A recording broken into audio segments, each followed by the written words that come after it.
जय श्री गणेशाय नमः। सभी भक्तों पर गणेश जी का आशीर्वाद बना रहे। 17 जनवरी को बनाया जा रहा है संकटी चौथ यानी कि तिलकुट का व्रत।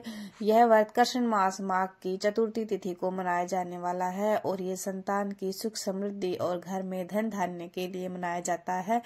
तो इसे तिलकुट के व्रत से नाम से जाना जाता है और गणेश जी को इसमें तिलकुट, मूंगफली, गुड़ आदि, गन्ने का रस आदि का भोग लगाया जाता है। गणेश जी को हरे वस्त्र पहनाए जाते हैं और खुद भी सुबह नहा धोकर लाल वस्त्र पहनते हैं ताकि अच्छे से वाइब बने रहे, पॉजिटिव। और कहते हैं कि जो काम पूरी यूनिवर्स में एक साथ होता है ना, उसकी वाइब अलग ही होती है। तो बहुत सारे पूरे भारत में लगभग इस व्रत को किया जाता है जो कि तिलकुट चौथ के नाम से जाना जाता है। आइए इसकी कहानी कथा सुनते हैं।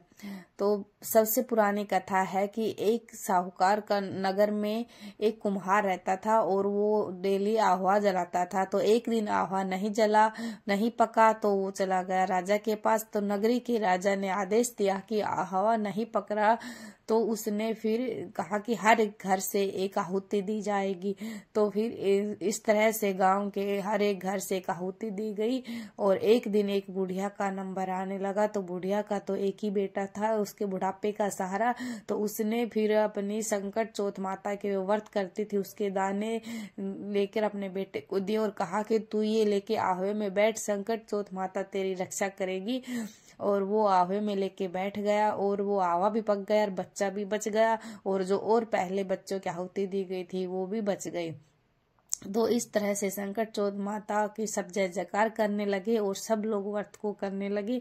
तो संकट चौथ माता ने उसकी रक्षा की, सबकी रक्षा करे। कहते सुनते, कहानी पढ़ते, हुकारा भरते, बोलो जय श्री गणेशाय नमः। तो दूसरी एक इसके साथ ही कहानी पढ़ी जाती है कि एक अंधी बुढ़िया थी, वो गणेश जी की बहुत ही पक्की भगत थी। तो एक दिन गणेश जी ने उससे कहा कि हे बुढ़िया माँ, मांग तू जो मांगना चाहती है।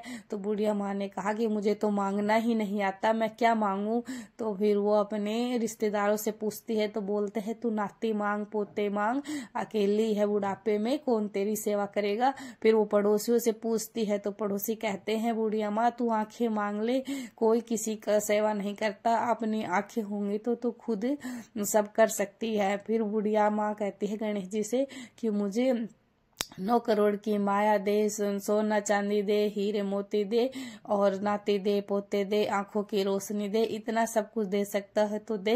गणेश जी मुस्कुराए और कहने लगे कि बुढ़िया माँ तुमने तो हमें ठग लिया, पर वचन के अनुसार आपको जो भी वचन दिया है उस मांगा आपने, हम आपको देंगे। और ये सब कहकर गणेश जी ने बुढ़िया माई को सब कुछ दे दिया। तो इस तरह से कहते हैं कि गणेश जी की साधना करने से आपको सुख समृद्धि और धन धान्य सब कुछ मिलता है। तो ये कहानी कहने वाले, हुकारे भरने वाले सबकी मनोकामना पूर्ण हो और गणेश जी के व्रत करने वालों की भी मनोकामना पूर्ण हो। बोलो श्री गणेशाय नमः। ओम नमः शिवाय। संकट चौथ माता सबकी मनोकामना पूर्ण करे और सबके घर में सुख समृद्धि और शांति बनी रहे। बोलो जय तिलकुट संकट चौथ माता की जय। श्री गणेशाय नमो। राधे राधे।